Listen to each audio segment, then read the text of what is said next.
Hello மக்களே! இன்னைக்கு செம்ம டிஃப்ரெண்ட்டான ஒரு பிரியாணி ரெசிபி பலாக்கா பிரியாணி. அதுவும் ப்ரெஷர் குக்கர்ல சுத்தமா அடி பிடிக்காம, குழையாம எப்படி உதிரி உதிரா பண்ணுறதுன்னு பார்ப்போம். ஃபர்ஸ்ட்டு பலாக்காய மேலே இருக்க அந்த க்ரீன் கலரை எடுத்துட்டு, உள்ளே இருக்கிறத மட்டும் சின்ன பீசஸாக கட் பண்ணியிருக்கேன். இதை ஒரு ப்ரெஷர் குக்கரில் சேர்த்து ஒரு 6-7 விசில் விட்டுக்கோங்க. அடுத்து தனியாக ஒரு ப்ரெஷர் குக்கரில் 4 டேபிள் ஸ்பூன் எண்ணெய், பட்டை, ஏலக்காய், கிராம்பு, பிரியாணி இலை, அன்னாசி பூ, மிளகு, ஜாதிபத்திரி சேர்த்துருக்கேன்.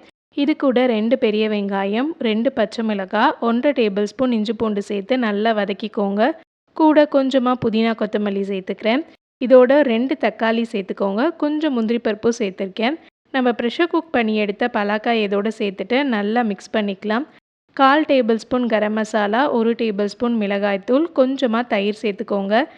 நான் 1 கப் பாஸ்மதி அரிசியை 1/2 மணி நேரம் ஊற வச்சுட்டேன். இப்போ ஊற வச்சிருக்க அரிசி இதில் சேர்த்துக்கலாம். கூடவே 1 1/2 கப் அளவுக்கு தண்ணி சேர்த்துக்கிறேன். இதுக்கு தேவையான அளவுக்கு உப்பு சேர்த்துட்டு இந்த மாதிரி ஒரு கொதி வந்ததுக்கப்புறம் ப்ரெஷர் குக்கர் மூடிட்டு அடுப்பை லோ ஃப்ளேம் வச்சுக்கோங்க. 15 நிமிஷம் அப்படி இல்லைனா ஒரு விசில் குக் பண்ணிக்கோங்க. கடைசியாக கொஞ்சமாக நெய் சேர்த்துட்டிங்கன்னா சுத்தமாக அடி பிடிக்காமல் குழையாமல் நல்லா உதிர் உதிராக பலாக்கா பிரியாணி ரெடி ஆகிடும். பார்க்குறதுக்கு அப்படியே மட்டன் பீஸ் மாதிரி இருக்கும். ஸோ கண்டிப்பாக இந்த பிரியாணி ட்ரை பண்ணிவிட்டு எப்படி வந்ததுன்னு சொல்லுங்கள். பாய் பாய்.